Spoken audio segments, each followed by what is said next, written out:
मतलब केंद्र सरकार से ये भी निवेदन करूंगा कि जिस प्रकार से नीट के छात्रा को सीबीआई जांच का जो मतलब ये टीम बनी है, टीम गठित हुई है, उसी प्रकार से उस बच्ची को भी न्याय मिलना चाहिए। ये सरकार टोटली फेल है। अपराध के मामलों पर जो अपराध चरम सीमा पर बढ़ा है बिहार में, टोटली राज्य सरकार फेल है। अगर राज्य करने वाले हैं, संविधान को मानने वाले हैं, अभी भी अगर आप मुझसे पूछिएगा तो न्यायालय के ऊपर में हमारा भरोसा है। पटना में हुई नीट छात्रा की हत्या का मामला लगातार गर्माता जा रहा है। अब ऐसे में बिहार के मुख्यमंत्री नीतीश कुमार ने केंद्र सरकार से इस पूरे मामले की सीबीआई से जांच कराने का आग्रह किया है। ऐसे में लगातार विपक्ष जो है इस पूरे मामले को लेकर कानून व्यवस्था पर लगातार सवाल खड़े कर रहा है। इस वक्त मेरे साथ इस पर ज़्यादा बातचीत करने के लिए बिहार से कांग्रेस सांसद मनोज कुमार जी हैं। सर, लंबे समय से परिवार भी सीबीआई की जांच की मांग कर रहा था इस मामले की। अब ऐसे में राज्य सरकार ने जो है सीबीआई जांच की सिफारिश की है केंद्र सरकार से, सबसे पहले इस पर क्या कहें? देखिए, सीबीआई जांच का जो टीम बना है, मतलब परिवार का भी मांग था, बिहार के लोगों का भी मांग था, और ये बना, ये अच्छी बात है। हम भी चाहते हैं कि उस बच्ची को जितना जल्दी हो सके, चूँकि लेट हो चुका, लगभग 18-20 दिन हो गया, 20 दिन हो गया, तो उस बच्ची को न्याय मिलना चाहिए। देखिए, वो हमारी भी बच्ची है, चूँकि बिहार प्रदेश से हम भी आते हैं, तो बच्ची के लिए ये जो न्यूज़ आज मिला है सीबीआई वाला, तो मुझे लगा कि अब उस बच्ची को न्याय मिलेगा। साथ में मैं आपको एक चीज़ और कहना चाहूँगा कि मतलब इस पे बिहार सरकार को सख्त होना होगा। अगर आप पूरा इस घटना को स्टडी करिएगा तो पता यही चलेगा। अच्छा, सीबीआई जांच क्यों आदमी मांग करता है? सीबीआई जांच इसलिए लोग मांग करता है, उसका परिवार इसलिए मांग किया उस बच्ची का कि वहाँ से लोग सर्टिफाइड नहीं थे, वहाँ जो जांच चल रही थी उससे लोग खुश नहीं था, उस मांग से लोग खुश नहीं था, इसलिए सीबीआई जांच का लोगों ने मांग किया। और आज सीबीआई जांच का मैं देखा पहल हुआ है, तो होना चाहिए। एक चीज़ मैं आपको बताना चाहता हूँ, एक घटना मेरे सासाराम में भी हुआ था। एक बच्ची स्नेहा है जो पढ़ती थी बनारस में, तो बनारस में पढ़ती थी, उसके साथ भी ऐसे ही सेम हॉस्टल में घटना हुआ था। और अगर आप उस चित्र को देखिएगा तो स्नेहा बच्ची जो पढ़ती थी, आज भी उसका पिताजी का नाम सुनील है, और उसका आज भी माता पिता सासाराम के रहने वाले हैं, आज भी उसके माता पिता रोते हैं। अभी मैं कुछ दिन पहले जब मैं यहाँ आ रहा था सदन को अटेंड करने, तो लोगों ने रोड पे मुझसे मिला था, मुझे लेटर भी दिया है, हम लोग सदन में भी पहल किए थे। तो मैं सरकार से, मतलब केंद्र सरकार से ये भी निवेदन करूँगा कि जिस प्रकार से नीट के छात्रा को सीबीआई जांच का जो मतलब ये टीम बनी है, टीम गठित हुई है, उसी प्रकार से उस बच्ची को भी न्याय मिलना चाहिए। क्योंकि 20 दिन तक एसआईटी जांच करती रही, कुछ भी नहीं मिला, और उस बच्ची का तो लगभग 1 साल से भी ज़्यादा होने वाला है जहाँ तक न्याय नहीं मिला। अभी तक उसका माता पिता रो रहे हैं। तो स्नेहा को भी आज सेम घटना, उसका मतलब उसको तो उसके साथ तो ऐसा किया गया था, अगर आप देखिएगा उसका परिवार का पहुँचने से पहले बॉडी भी जला दिया गया उस बच्ची को न्याय नहीं मिला। उसको भी सीबीआई जांच होना चाहिए, उसके ऊपर में जितने दोषी हैं उसको सजा मिलना चाहिए। राज्य सरकार का इसमें फेलियर, क्योंकि कानून व्यवस्था को लेकर लगातार चुनाव से सवाल उठ रहे हैं। सर, इसमें मेरा सवाल ये है कि पहले पुलिस ये कह रही थी कि आत्महत्या की है लड़की ने, माँ बाप ये कह रहे थे कि हत्या है, लेकिन पुलिस इसको मानने को तैयार नहीं थी। उसके बाद पोस्टमार्टम रिपोर्ट आई, उसमें भी कहीं ना कहीं जो संकेत है दुष्कर्म की तरफ दिखाई दे रहे कि बॉडी पार्ट पर चोट के निशान है, इस तरीके की जो रिपोर्ट आई है फोरेंसिक लैब की। लेकिन सवाल ये है कि आखिरकार सर 20 दिन तक पूरी एसआईटी, गृह मंत्री वगैरह, किसी की क्या इसमें सफलता नहीं मिल पाई? क्या सरकार का इसमें फेलियर नज़र आ रहा है? राज्य सरकार टोटली फेल है। अपराध के मामलों पर जो अपराध चरम सीमा पर बढ़ा है बिहार में, टोटली राज्य सरकार फेल है। अगर राज्य सरकार, शासन और प्रशासन यदि चाह जाए तो पत्ता नहीं हिलेगा। तो मतलब मैं राज्य सरकार को भी कहूँगा कि आप सुधार करें, और ये जो महिलाओं के ऊपर घटना हो रहा है, दलितों के ऊपर में घटना हो रहा है, मतलब चाहे किसी भी वर्ग के लोग हों जिनके ऊपर में घटना हो रहा है, इमिडिएटली मैं कह रहा हूं कि इस घटना पर सख्त होना चाहिए सरकार को, शासन प्रशासन को। और ये जो नीट वाला घटना हुआ है वो तो पटना का है, वो तो पौष इलाका का घटना है, वहाँ तो होना नहीं चाहिए ऐसा घटना। तो इन सारे चीज़ों का जांच होना चाहिए। हालांकि सीबीआई जांच जो टीम बनी है, एक बार फिर से मैं कह रहा हूँ कि स्नेहा के ऊपर में भी टीम बनना चाहिए। सरकार को, केंद्र सरकार को उस बच्ची को भी सुनना चाहिए और उसका भी जांच होना चाहिए। सर, इससे एक हटकर सवाल है कि यूजीसी के नए नियम पर फिलहाल जो है सुप्रीम कोर्ट ने रोक लगा दी है, लेकिन यूजीसी जो संसदीय समिति के अध्यक्ष थे दिग्विजय सिंह, उनका एक बड़ा बयान आया। वो ये कह रहे हैं कि जो हमने सिफारिश की थी वो उसको अनदेखा कर दिया था यूजीसी ने।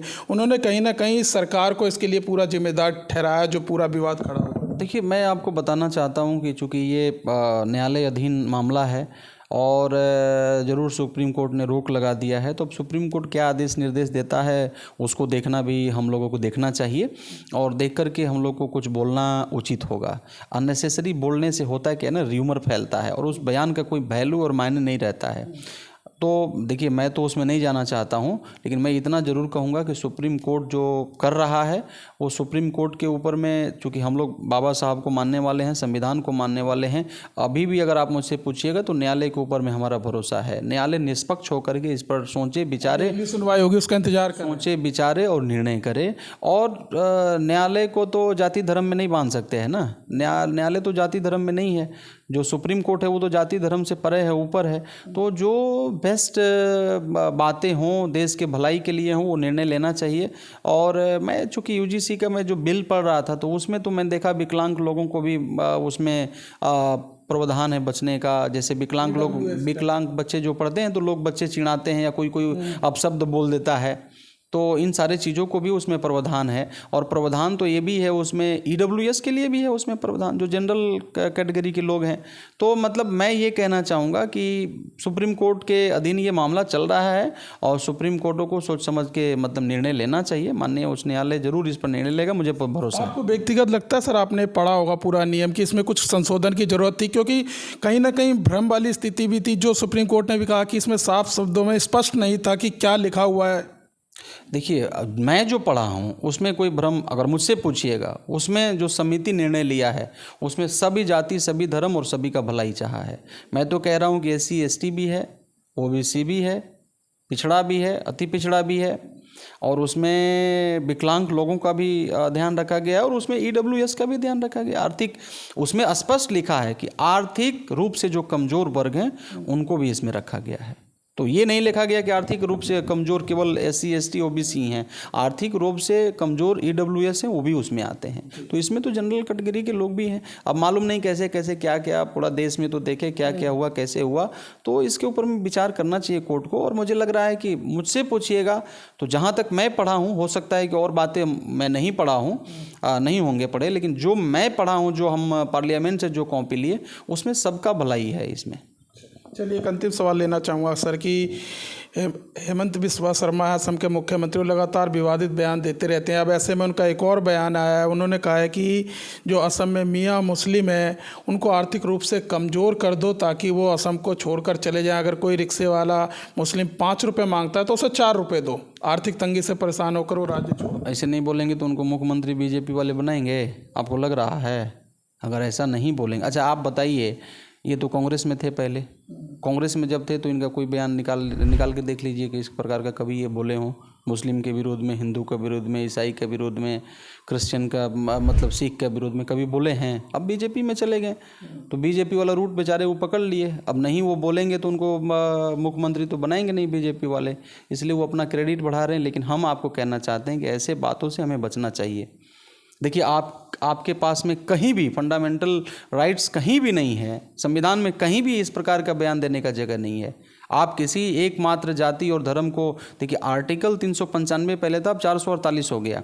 अगर आप उसमें जाकर के पढ़िएगा, भाग पहले 8 थे, अनुसूचियाँ 8 थी और भाग पहले 22 था, अभी 25 हो गया और अभी 12 हो गया अनुसूचियाँ। तो अगर आप उसमें जाकर के पढ़िएगा तो आप स्पष्ट रीति से देख सकते हैं, उसमें आपको मिलेगा, आप देख सकते हैं कि कहीं भी भाग, कहीं भी जगह नहीं है कि किसी भी जाति को आप टारगेट करें, किसी भी धर्म को आप टारगेट करें, किसी भी संप्रदाय को आप टारगेट करें। और इस प्रकार से कहना कि मुस्लिम लोग को इतना कमज़ोर कर दो कि एक दिन देसी छोड़ के भाग जाएं, आसामी छोड़ दें, ये तो गलत बात है ना। इस पर तो कोर्ट को संज्ञान लेना चाहिए, इस पर कोर्ट को संज्ञान लेना चाहिए।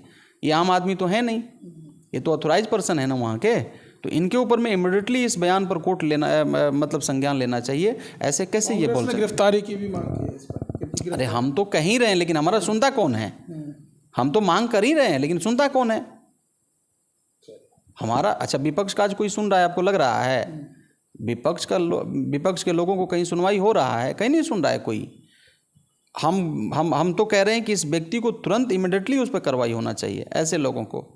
ये देश जो है ना, केवल हिंदुओं का नहीं है, केवल मुस्लिमों का नहीं है, केवल सिख का नहीं, केवल दलित का नहीं है, केवल ईसाई, सभी का है और सभी का रहेगा। मैं आपको लिख के देता हूँ कि ये देश आज़ादी कराने में सभी जाति सभी धर्म के लोगों ने खून बहाया है। ये सभी का देश था, सभी का रहेगा।